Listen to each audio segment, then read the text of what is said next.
I think I have formulated a plan inside my brain. It starts with the massacre of mice, and it ends with my wife having a cool food truck. That was dumb. That was dumb. Every tool's a hammer, unless it's a screwdriver, then it's a chisel. We need a torch. Hate that nut. We're not doing that. Because it ain't built till it's overbuilt. Don't force it. Get a bigger hammer. Every day's a school day.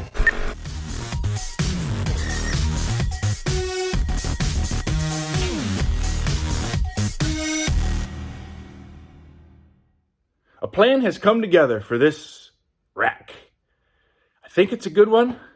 We're just gonna have to wait and see. Come on, I'll show you what I'm talking about. But first, let's kill mice. So a few things have already happened here. I wanted to just get it up there, and I figure I'll show you after it's done. So we've replaced this, what used to be 2 top boards with plywood sandwiched in between. Because the plywood was completely rotted back to the edge, we just replaced all that with one board, one 2x4, and that, I'll tell you, has strengthened this camper a ton. We've screwed the roof rafters that were good, have been screwed into the 2x4.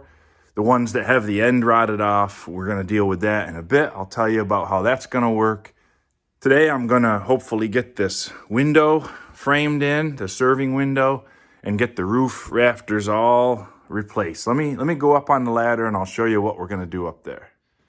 So here's the new rafter. I mean, this wall used to be just all would wiggle. Now it's, the whole camper is back to being one piece again. Let's put it that way.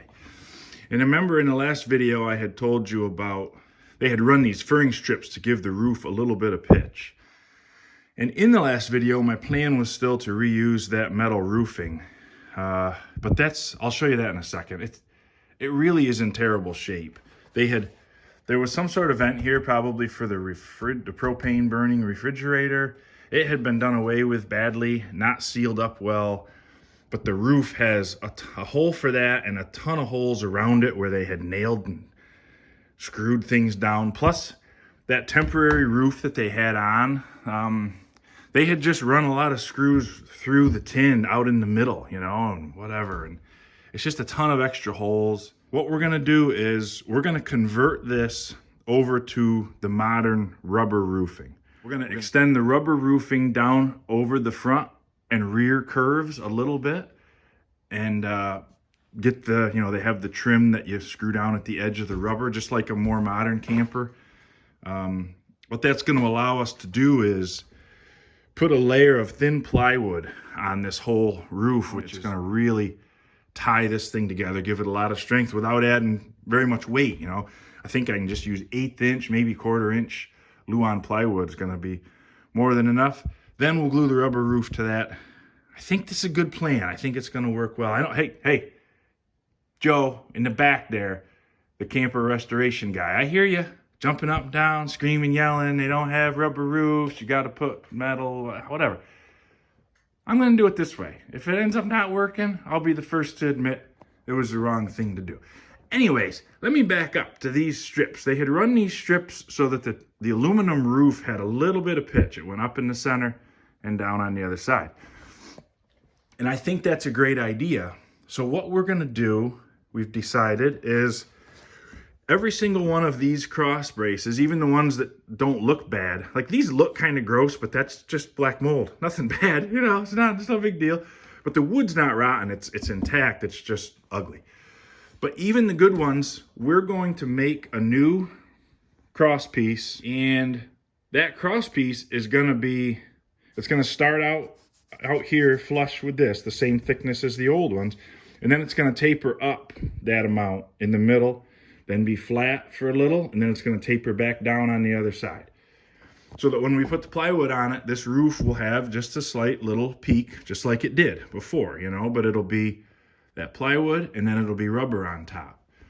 and we should not have to worry about any more leaking. So even though there is some rotted stuff that'll still be in here underneath, because I'm not tearing all this out, it'll have been re-supported with new wood alongside everyone, and it won't keep rotting because there won't be any more water, right? We're gonna fix the leak. We're gonna make the roof watertight. So I don't know, for a guy that doesn't have any idea what he's doing, I feel like I got a pretty good idea what I'm doing.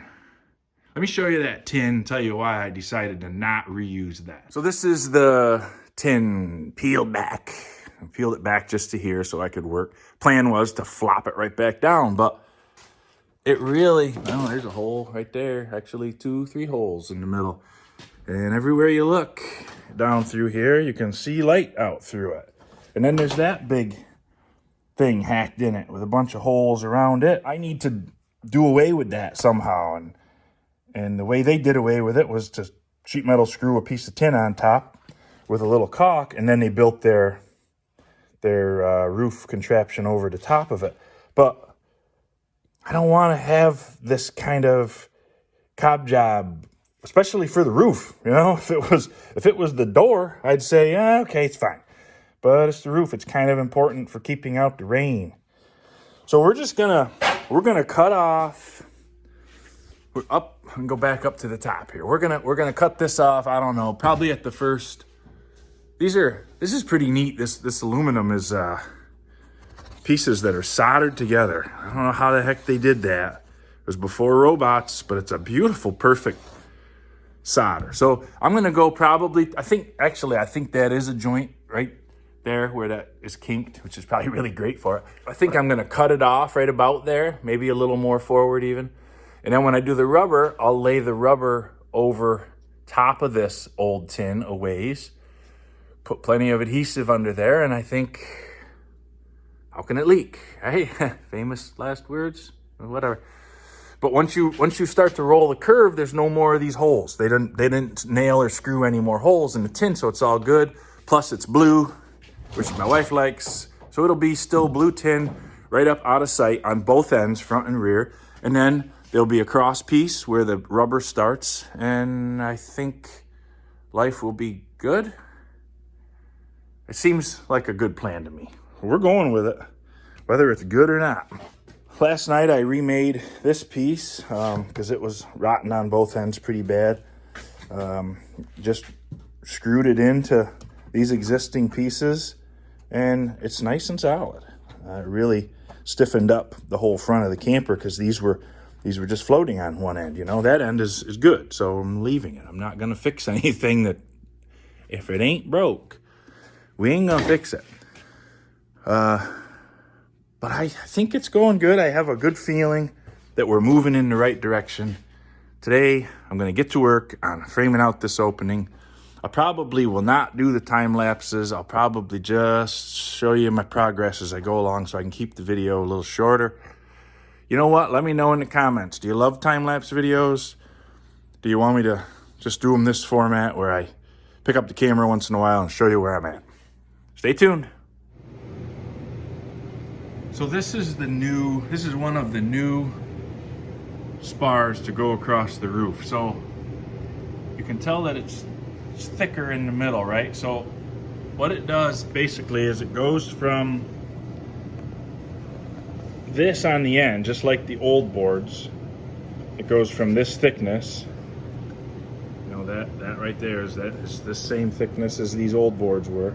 But then in the middle, it's tapered up on both sides to go up that extra 3/4 of an inch and have a flat spot across the top that's that wide.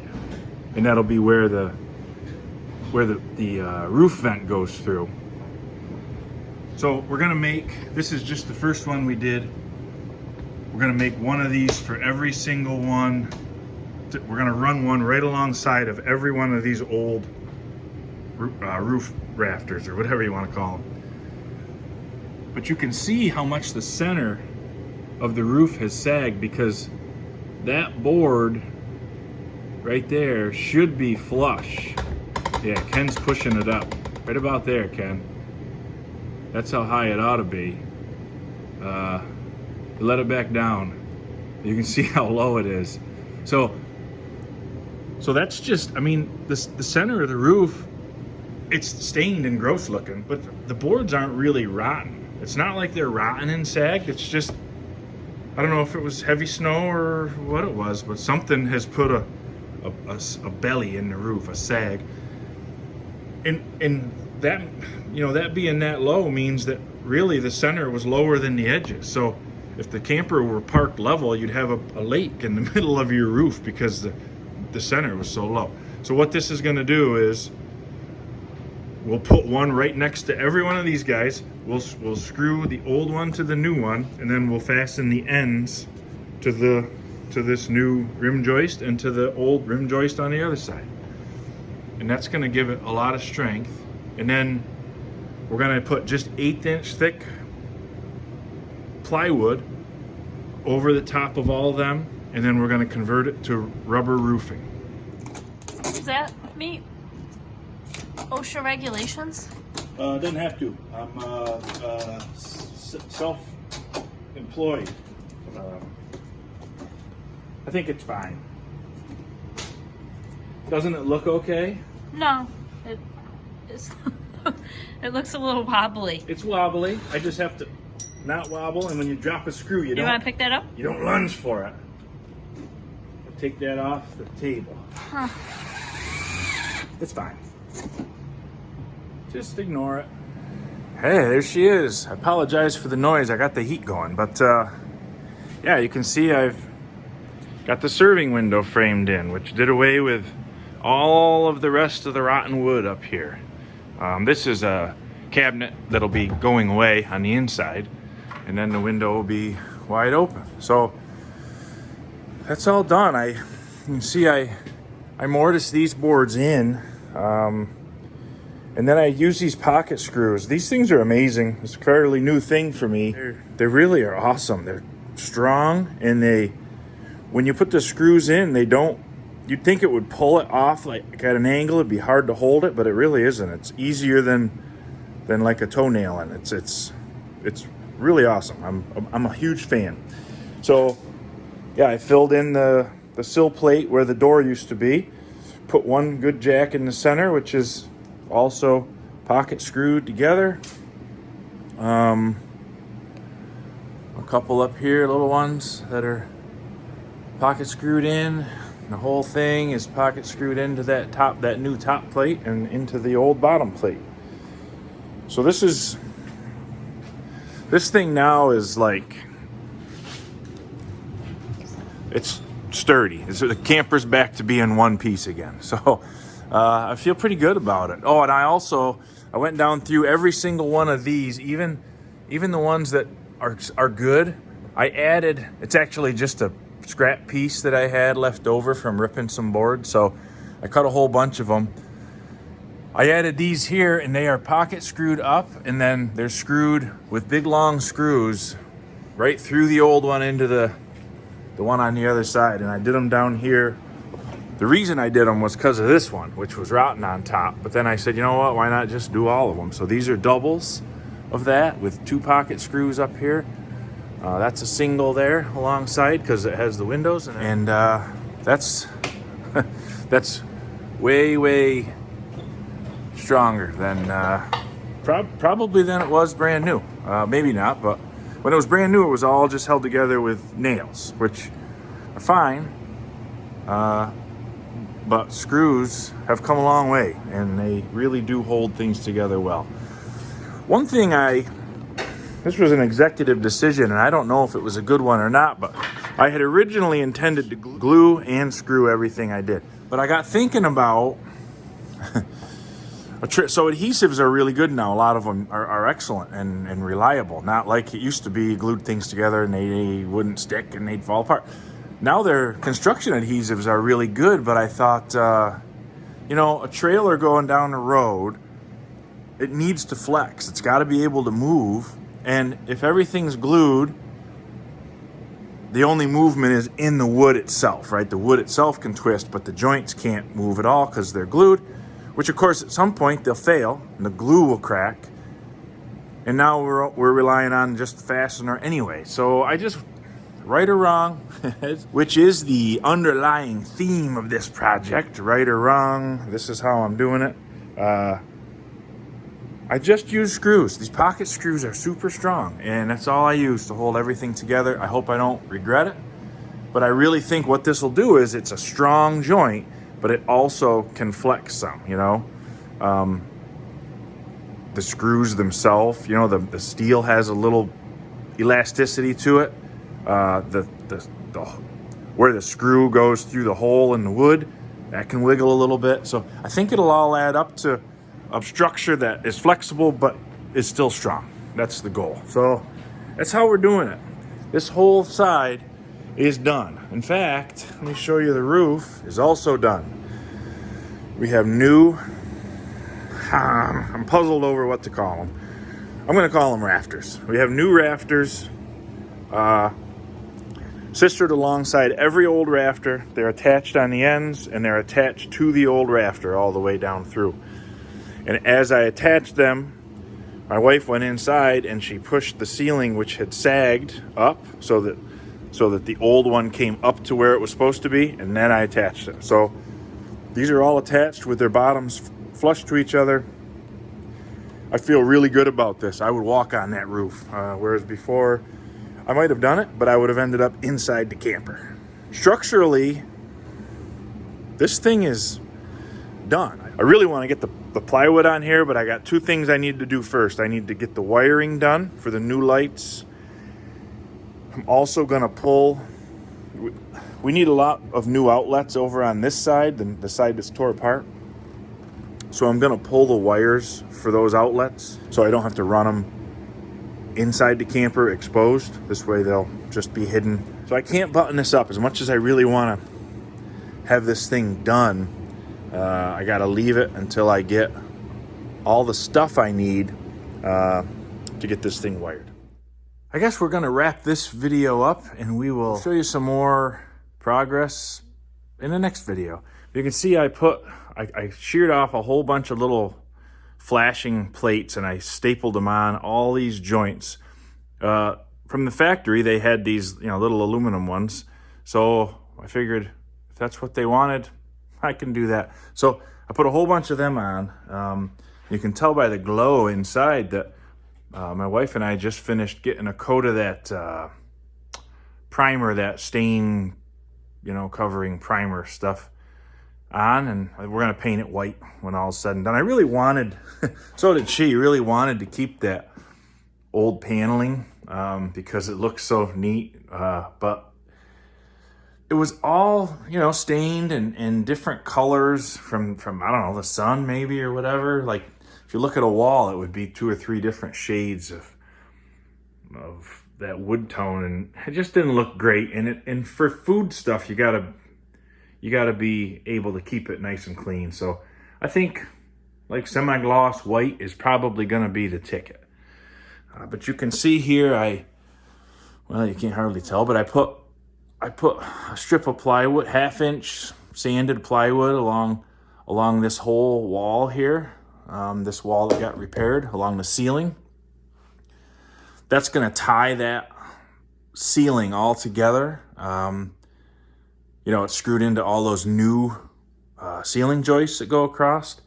And then when I build the wall here and some cabinetry and stuff, that's going to be tied into this top, which will give, you know, it'll take this, which is tied well to the ceiling, and it'll tie it well to the wall structure, and that should put a whole lot of strength back in it.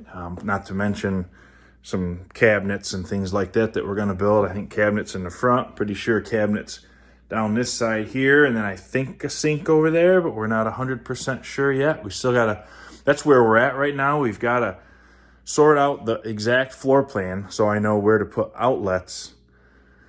Once I've done that, like I said, I can put this side back on, and I can put my rubber roof on once I get it. And then this thing will be essentially waterproof again. We get the windows cleaned up and back in. We had the floor scrubbed pretty clean, but then went and dribbled white paint all over it.